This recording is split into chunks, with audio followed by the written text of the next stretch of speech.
Vous arrivez même à faire rire les savants, les savantes, les chercheuses. Oui, je vois ça, oui. Oui, bien sûr. Elle rit. Bien Oui. sûr. D'abord, une incontestable élégance, de grands yeux noirs, de longues antennes, un corps élancé, pourvu néanmoins d'un thorax puissant, 3 paires de pattes aussi graciles que les jambes de mannequins anorexiques et 2 ailes étroites recouvertes d'écailles colorées. Mais de qui s'agit-il? Mais bien sûr, de mes amis les moustiques. Et en plus, les mâles ont des antennes plumeuses. Non, non, c'est des bêtes extrêmement c'est très glamour jolies. comme description. Ben oui, c'est glamour, mais ça correspond à la réalité. Parce que, vous voyez, ce que j'avais jamais fait de roman policier jusqu'à présent. Et là, c'est un roman policier. Puisque, comme vous l'avez vu, c'est un serial killer. C'est une enquête. Et c'est un serial killer de 750 000 morts. Donc, champion du monde, toute catégorie de serial killer. Oui, néanmoins, vous dites bien, parce que vous expliquez quand même qu'ils sont très utiles, ils dépolluent, ils pollinisent, et puis vous dites, ils se laissent tuer sans broncher. Ben oui, ils se laissent tuer sans broncher. Je ne sais pas quelle est leur angoisse au moment d'être écrasés. Mais enfin, ce qui est intéressant, c'est que la vie sur notre planète, c'est une planète d'associés.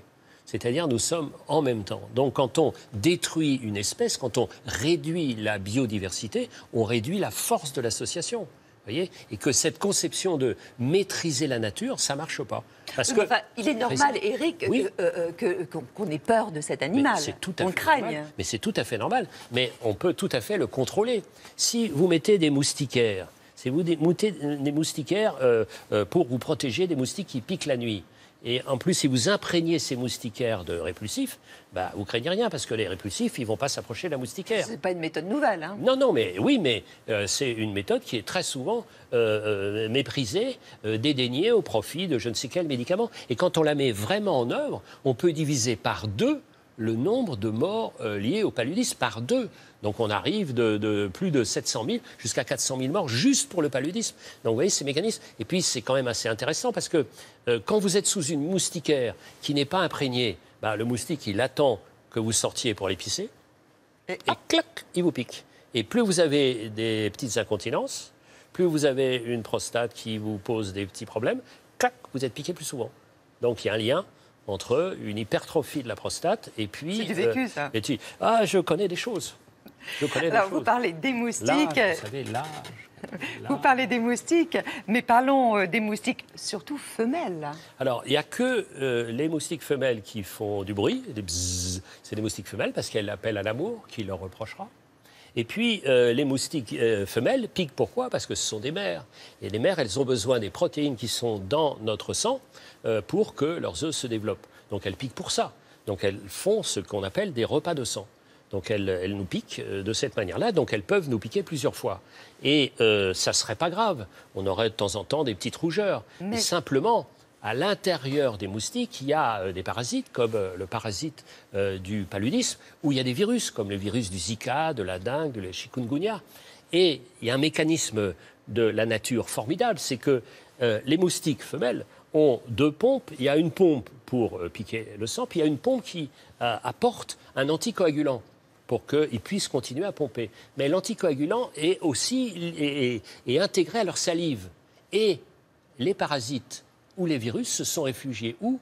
Dans les glandes salivaires de Madame Moustique. Donc, en même temps qu'elles piquent, elles nous transmettent le parasite. Voilà comment ça marche. Alors, quelles sont aujourd'hui, en fait, les solutions? Parce que vous êtes allé dans le monde entier, vous avez fait vraiment beaucoup de recherches. L'enquête, elle a été très longue. Vous êtes allé au Panama, vous êtes allé en Guyane, bien sûr. Au Cambodge, en Chine, voir les mécanismes. D'ailleurs, je me demandais, ces voyages-là, ils sont pris en charge par qui? L'éditeur. D'accord. Qui me fait confiance, parce que je suis absolument bénévole à l'Institut Pasteur. C'est moi qui règle les voyages. Et c'est toujours l'éditeur. Vous savez, Jean-Marc Roberts, qui était mon éditeur et qui nous a quittés il y a 4 ans. Un jour, il me fait venir et il a dit « Tu as vu les chiffres de vente du coton ?» Alors j'ai dit « Ben oui, c'est une surprise parce que franchement, un livre d'économie. » Alors il m'a dit cette phrase que j'attendais depuis l'enfance. « À partir de maintenant, tu vas où tu veux, je paye. » Alors je vais vous dire, quand je vais en classe... Alors, il ne m'a plus jamais revu. Et quand je vais en classe, les enfants, ils me disent « Monsieur, comment tu fais pour voyager autant ?» Alors je raconte ça. Il me dit « Dame, comment on fait pour être comme lui ?» Bah, tu bosses un peu d'abord, quoi. On parle beaucoup de vaccins contre le paludisme. Vous y croyez? Alors, le vaccin, on va y arriver sûrement. C'est extrêmement compliqué parce que quand vous avez eu une maladie, il n'y a pas eu d'anticorps. Donc, il n'y a pas eu de mémoire. C'est-à-dire, le corps qui a été malade du paludisme est amnésique. Donc c'est extrêmement compliqué. Donc on trouve des méthodes par des leurres, c'est assez compliqué. Mais dans d'autres maladies, il y a des vaccins depuis les années 30, par exemple pour la fièvre jaune. La fièvre jaune, c'est une maladie terrible qui peut menacer la planète entière. La dengue, c'est pareil. Il y a aussi des traitements et des éléments. Il y a des traitements qui bloquent le développement des parasites. Et puis, il y a des plantes tout à fait miraculeuse. Évidemment, quand on parle moustique, on parle souvent de la Camargue, qui est une région française de marais. Est-ce qu'on peut se prémunir justement de ces moustiques ici en France? Alors, se prémunir, non, parce qu'ils sont partout. Le moustique tigre, qui est potentiellement porteur, parce que chaque espèce de moustique est porteur de tels parasites. Et d'autres espèces ne sont pas du tout porteurs du même parasite. Donc, mais ça, c'est difficile pour nous de les reconnaître. Non, mais tout à fait. Mais on connaît un peu les espèces. Surtout qu'il y en a 3500. Oui, 3564 à ce jour. Mais on en trouve régulièrement. Donc, le moustique tigre est présent dans 30 départements. Alors, d'abord, il faut contrôler sa prolifération.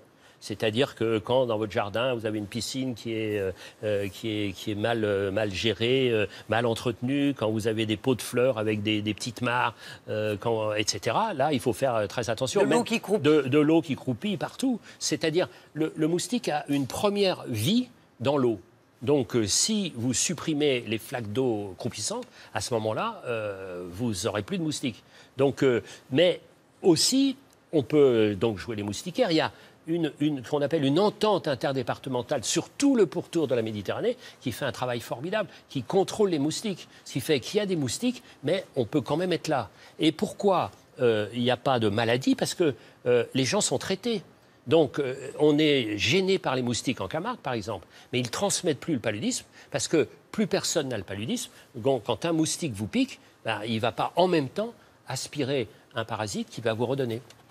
Alors, vous évoquez aussi dans le livre la grosse différence avec l'homme et les moustiques, c'est la dynamique de l'espèce. C'est-à-dire que la durée de vie d'un moustique, c'est 1 mois et demi environ. Donc ça correspond à 7 générations par an. Et nous, 4 générations par siècle. Et ça fait une grosse différence. Alors c'est pour ça que on peut mieux comprendre la capacité de résistance des moustiques, comme on peut aussi comprendre la résistance des bactéries à tous les médicaments. Parce que nous, comme vous le dites, en un siècle, nous nous adaptons 4 fois. Les moustiques s'adaptent 700 à 800 fois. Par siècle. Donc, ils ont beau être lents, mais au bout d'un moment, ils ont trouvé la parade. Et pourquoi ils ont trouvé la parade? Parce que leur but, comme nous, c'est de vivre. Donc, ils trouvent la parade. Ils trouvent la parade contre les insecticides. Ils trouvent la parade par rapport à tous les médicaments qu'on peut inventer. Donc, il faut sans arrêt trouver autre chose. Et ça, c'est une sorte de leçon de la vie. C'est-à-dire la vie, c'est la mutation, c'est l'adaptation permanente, c'est le fait que, donc l'intranquillité, c'est le fait qu'il n'y a pas de frontières, parce que les moustiques circulent absolument partout. Donc ce livre a été vraiment pour moi une leçon de vie incroyable. Alors vous me faites rire, Éric, parce que votre livre, c'est un livre là, très, très sérieux. Et puis, quand on vous connaît, vous écrivez un peu comme vous parlez aussi. C'est-à-dire, il y a des petites blagounettes. Oui. Hein?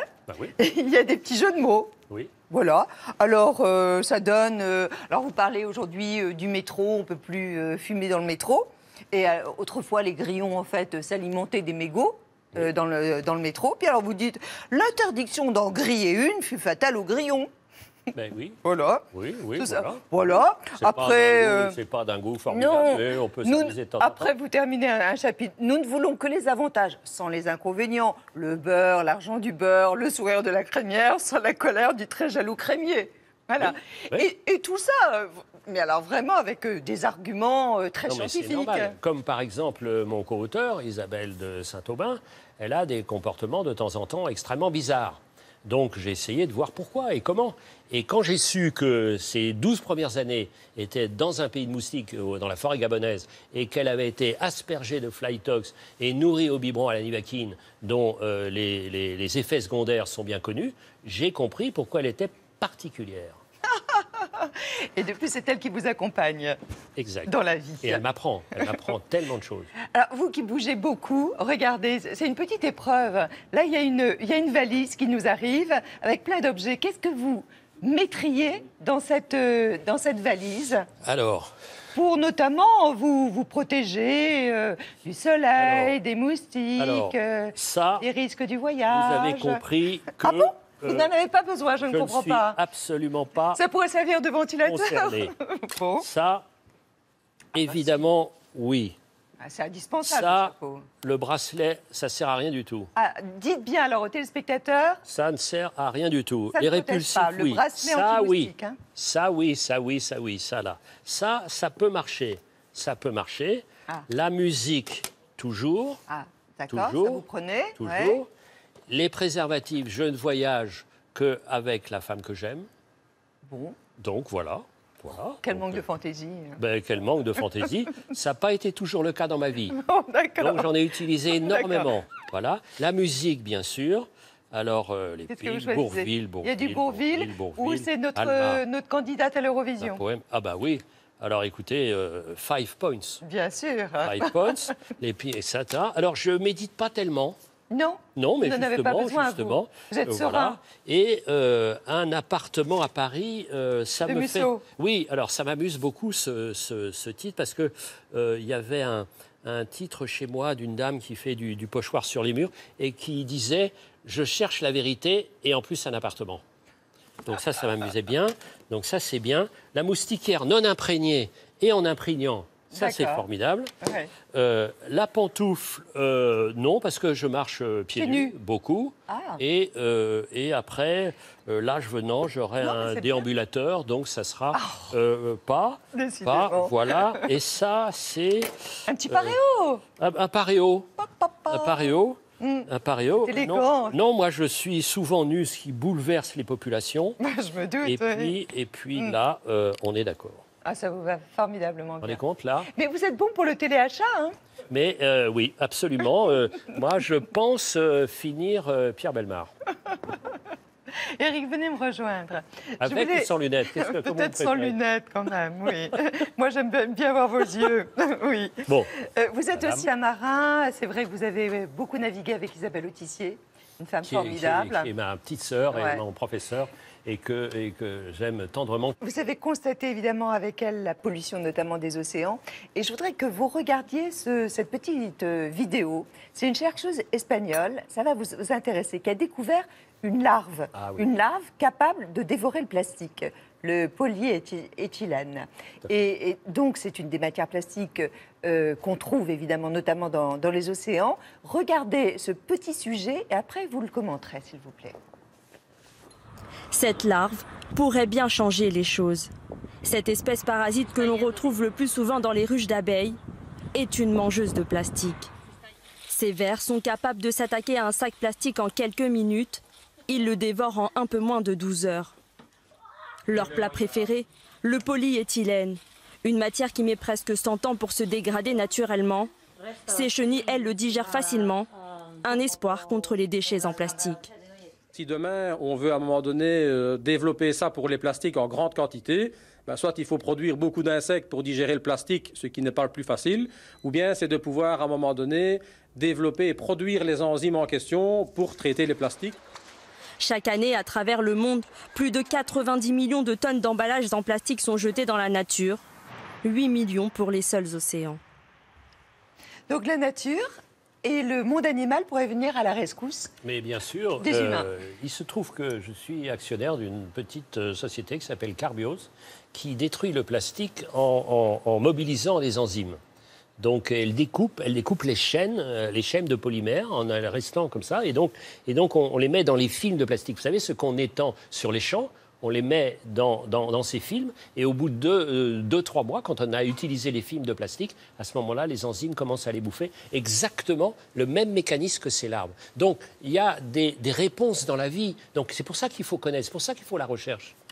Je voudrais aussi votre opinion sur le sujet qui va venir. Cette fois, je connais évidemment votre passion pour l'Afrique, avec notamment ce beau roman Madame Ba.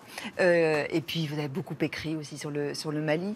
Et les femmes africaines, elles vous passionnent. De toute façon, c'est elles qui sont vraiment... je pense à l'initiative du développement de ce continent, mais elles sont trop souvent fragilisées par le comportement masculin. Voyez cette initiative, c'est au Kenya. Au Kenya, les femmes âgées sont les plus agressées sexuellement en raison de leur vulnérabilité, mais aussi à cause d'une croyance. Leurs violeurs sont persuadés qu'elles ont moins de risques d'être atteintes du sida et qu'elles pourraient même les en guérir. If he sleeps with a granny, he feels like he's cleansed. Dans leur bidonville, ces grands-mères ont donc mis en place des cours de karaté pour apprendre à se défendre physiquement et verbalement. No! No! Say no!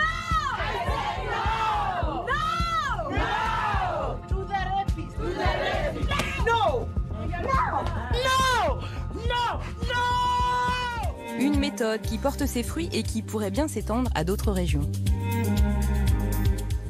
Vous aviez déjà entendu parler de cette croyance ? Ah oui, j'avais entendu parler de cette croyance, et c'est l'exemple même qui est lié à cette extension du mensonge partout. Parce que Internet, c'est formidable, mais Internet, c'est aussi la propagation de n'importe quoi. Ce qu'on appelle les faits alternatifs, ce qui est quand même dément dans les termes. Un fait, c'est un fait, ça ne peut pas être alternatif. Donc quand on voit, vous savez, je relie ce qui est dit là aux marches pour la science, au lieu de la théorie du complot, du n'importe quoi. Il y a des mensonges qui sont colportés partout.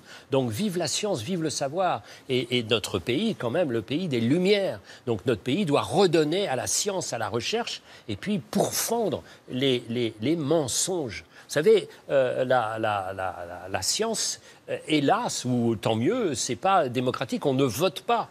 2 + 2 = 4, pas 5. Donc il y a une sorte de régression de notre lien avec le savoir, alors qu'on est quand même un des pays des Lumières. Donc ce qui est dit là, c'est exactement la même chose que les chercheurs. Si on fait bien comprendre, d'abord, on tue cette idée qui est mortifère. Il y a des opinions qui tuent. Par exemple, quand on dit non, il y a des risques avec les vaccins. Mais ne pas se vacciner, c'est bien pire que tous les risques qu'on peut prendre quand il y a évidemment de temps en temps, pour toutes sortes de causes, des effets secondaires. Donc il y a vraiment des opinions qu'on tue. Et moi, mon boulot à moi, et évidemment avec plein d'autres, c'est de tuer les opinions qui tuent. L'amitié ? Le grand cadeau de ma vie, ça a été l'amitié. Le grand cadeau de ma vie. Dès le début, très tôt, ça a été des amis. C'est le trésor.